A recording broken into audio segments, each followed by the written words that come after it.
Hello, my name is Michael Randolph, and I'm with the Center for Nonprofit and Community Development. I'm here to talk about our most recent workshops and takeaways. That workshop focused on the crisis nonprofits are currently facing. This workshop brought together participants from over 35 states, each bringing a unique perspectives and ideas to address critical issues like healthcare, affordable housing, and environmental changes, and others.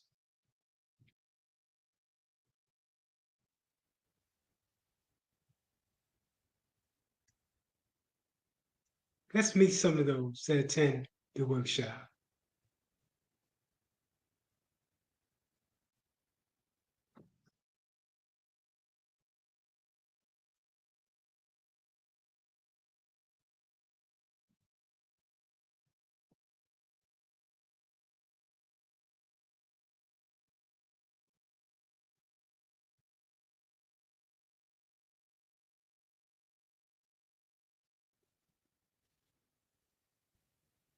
Recent federal budget cuts and policy shift have left many nonprofits struggling to stay afloat. In the first quarter of 2025 alone, nonprofit lost at least 10,000 full-time jobs.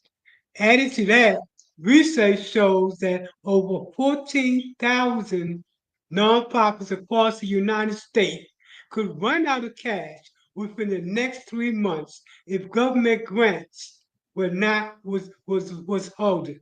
And this could jeopardize over 2.8 million nonprofit jobs. Added to this,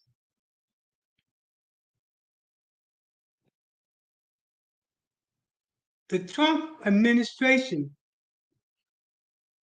government downsizing has resulted in 283,000 federal jobs cut in the first 4 months of 2025 alone. 216,000 plus positions were eliminated in March alone. At no time in recent history have nonprofits across the board faced the crisis that they are facing now. This workshop focused on the crisis and solutions to the crisis. The next part of this discussion is going to be from those nonprofits, takeaways, as well as requests for advice on what's facing them as a nonprofit.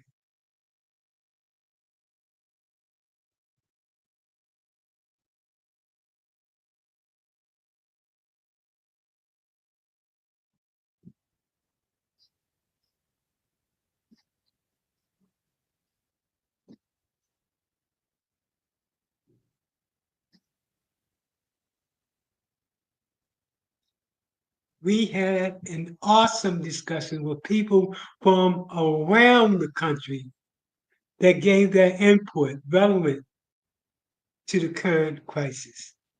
Okay, let's go to the next part of this video in which we get an opportunity to hear back from the class in terms of their feedbacks, also in terms of advice that they wanted to get related to that nonprofit. Again, this conversation was across the board, nonprofits understanding the current crisis. Did you learn anything? good evening. Yes, I did. This is Sharonda, founder of Week Hope here in Jacksonville, Florida. And this is very comprehensive. And what I love is that, you know, when it comes to nonprofit, I'm a little over a year old. But I've worked in the nonprofit sector for over 13 years. And so I've kind of seen how other people have done it. But some of the real deep things to consider, especially when you're doing proposals and everything, I didn't consider what you have mentioned today. So I really appreciate you taking the time to do that. I did have a question, however, about that with everything that's changing in the administration. What would be ideal, and this can be tabled if it needed to be to get everybody's feedback. What would be ideal for sharing out when you're doing reporting if there has been a drastic change on how things were going in your target populations, for instance? If you were working with the Hispanic community and because of everything that's going on with ICE and everything that's going on in immigration, you've dropped significantly in participation.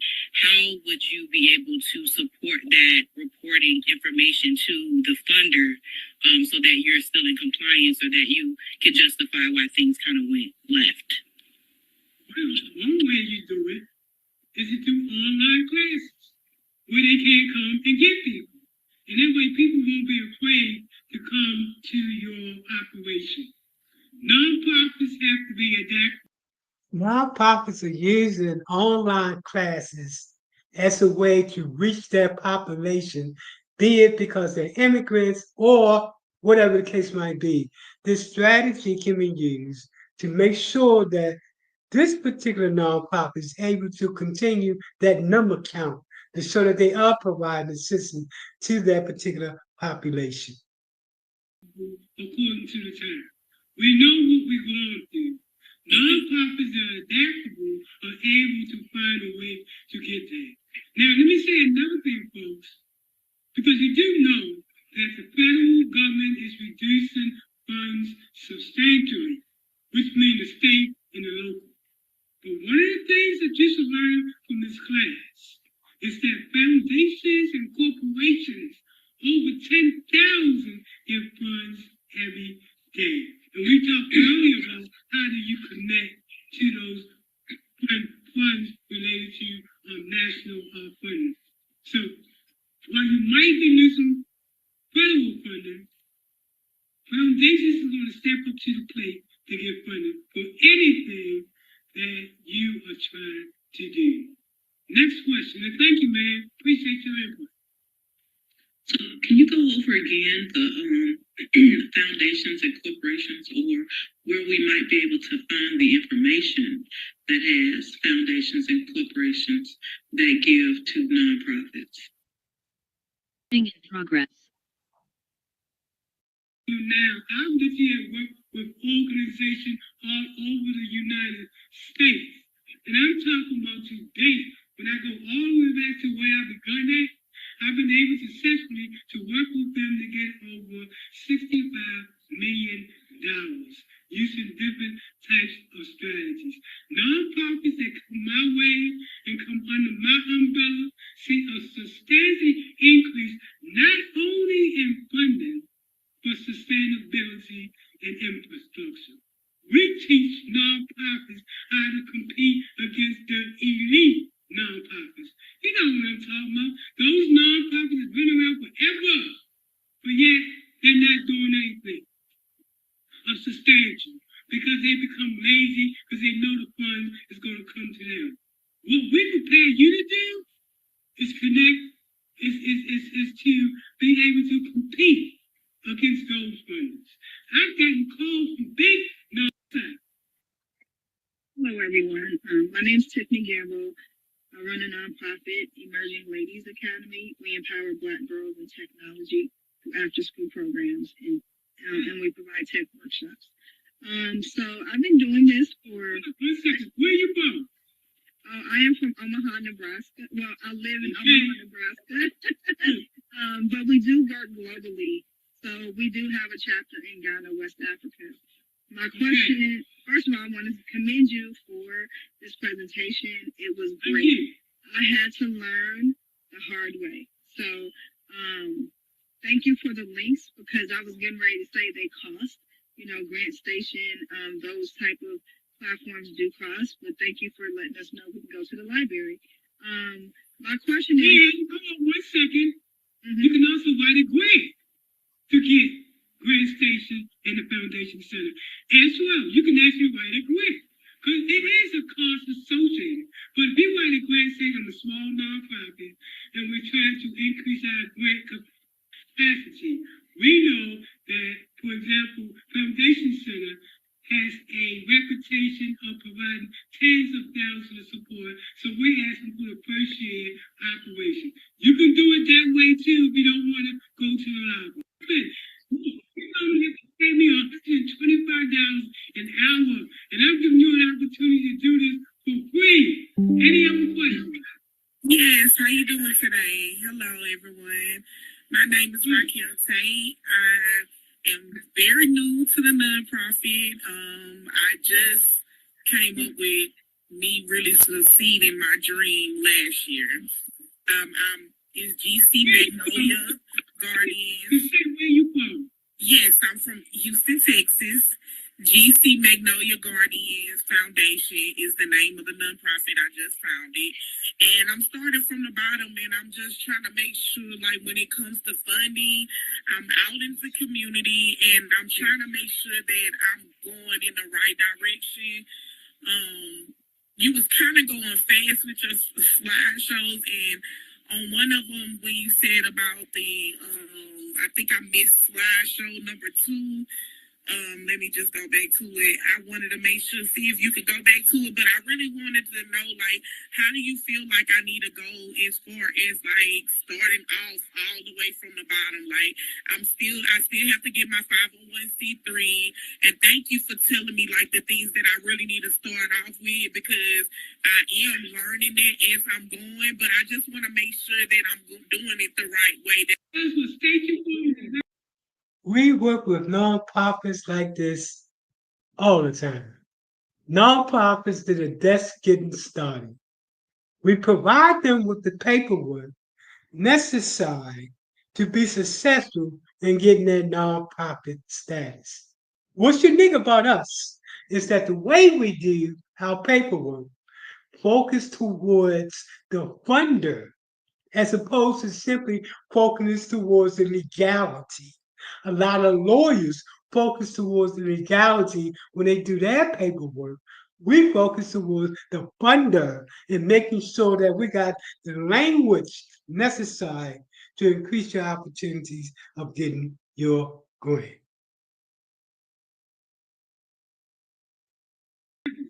Your organization, because again, this is going to be going live, and you're going to have funders that's going to be interested in giving some money out. Even before you get started, go on up there, sell your nonprofit. This is called Marketing 101. Next.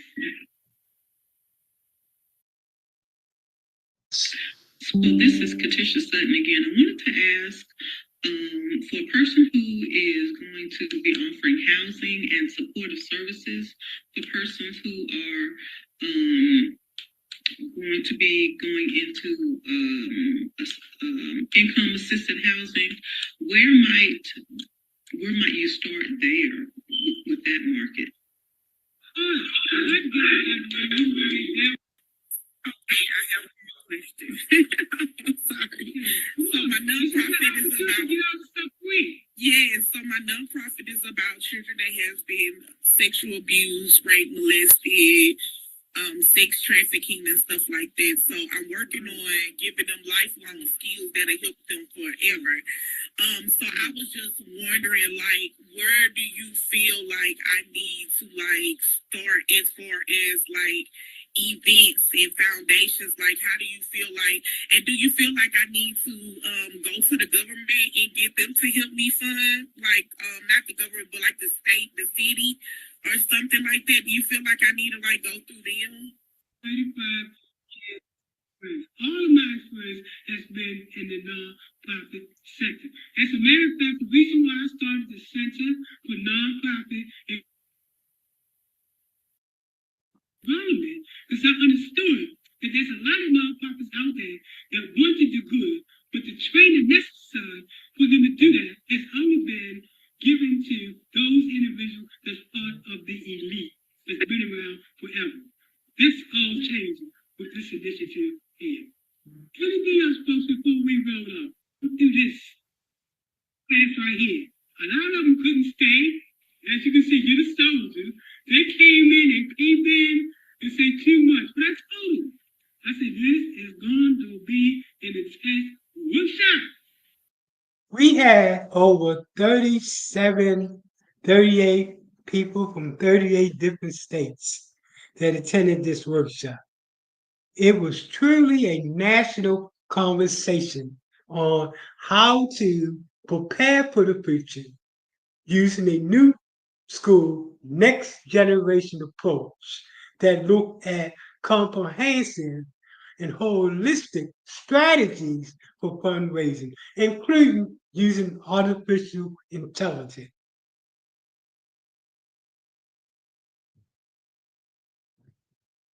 And if you make it to the end, I know you're serious. That being said, I have been up all day. I want to try to, get in there because I got classes that are going to be going on tomorrow and Saturday.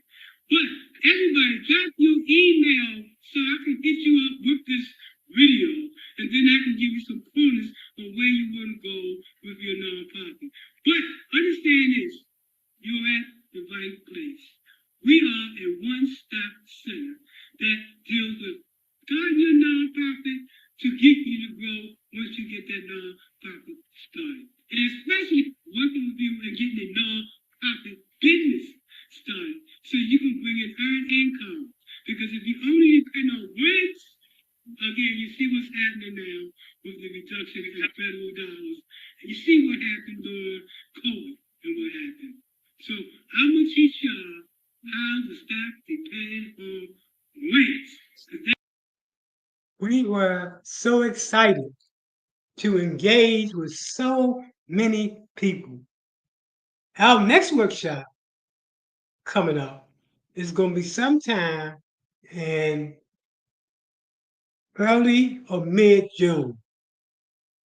What the takeaways from this class, and not every class we've given classes to over 3,500 nonprofits from around the country on one training or another. One of our most popular training is grant writing, but we do the gamut across professional workshop for nonprofits. Connect with us. Our email is Center for Nonprofit and Community at gmail.com if we can help you. We work with nonprofits at all levels. From the startup nonprofit that just come up with the idea and need somebody to help them to take that idea into actually starting their nonprofit. To the nonprofit that started and it wants to grow. To the nonprofits that is large and they want to get even larger. We provide training across the board. I hope you have enjoyed these takeaways. Again, I have had conversations with people from around the country. This workshop here, we had 102 people to sign up, and unfortunately, only 37 to 38 was able to get in. The next workshop, we're going to expand on the number of people that can attend class. This was truly, and the people will tell you they're attending this class, as has been the case with all our class. They left away with insight, strategies, and approaches. The one key they understood was that grants should not be your only source of income. And artificial intelligence can make or break you as a nonprofit in this new world.